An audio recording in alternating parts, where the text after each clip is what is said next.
భాష రాకపోతే ఏమమ్మాడి, భావం ముఖ్యం. ఇవన్నీ వినడానికే బావుంటాయండి. రియల్ లైఫ్‌లో అంత బాగాలేదు. అంటే తాతకి తెలుగు రాదు. నాకేమో తమిళ్ రాదు. ఇద్దరూ ఒకేలాగా అనిపించిందక్కడ నాకైతే. కానీ తాత దగ్గర అంటే తను మండుటెండలో నడుచుకుంటూ వెళ్తూ ఏదో అమ్ముతున్నాడు. ఏదో తెలుసుకోవాలని ఎళ్ళాను. అంటే తాతకి అంటే చెప్పుల్ని ఏమంటారో నాకైతే తమిళ్‌లో తెలియదు కాబట్టి ఆ కాలు చూపించాల్సొచ్చింది. ఎవరు అపార్థం చేసుకోకండి. ఎందుకంటే తాతకి ఎన్ని సార్లు అడిగినా అర్థం అవ్వలేదు. ఆ తర్వాత పక్కన వాళ్ళని పిలిచి అర్థమయ్యేలాగా చెప్పాను. తాత ఏం చెప్పారంటే చెప్పులు వేసుకుంటే తాటి చెట్లు ఎక్కడానికి కొంచెం ప్రాబ్లమ్ అయిపోతుంది అని చెప్పారు. ఓకే. అంటే తమిళ్‌లోనే చెప్పారు. వేరే వాళ్ళు ట్రాన్స్‌లేట్ చేశారన్నమాట మనకి. అంటే మనకి అర్థం అవ్వదు కాబట్టి.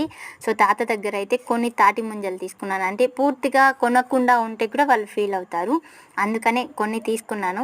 అంటే ఇది మనం అరుణాచలంకి వెళ్తున్నాం కదా! అక్షయ తృతీయ రోజు ఎవరికైనా సరే చిన్న సహాయం చేసినా అది అలాగే అక్షయం అవుతూ ఉంటుందన్న ఉద్దేశంతో చేశాను.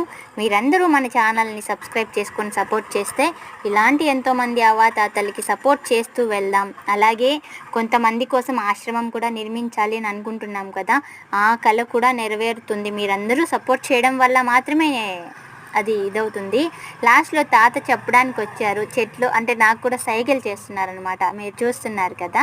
సో, చెప్పులు తీసుకోండి తాత అని చెప్పాను. నాకైతే చాలా హ్యాపీగా అనిపించింది.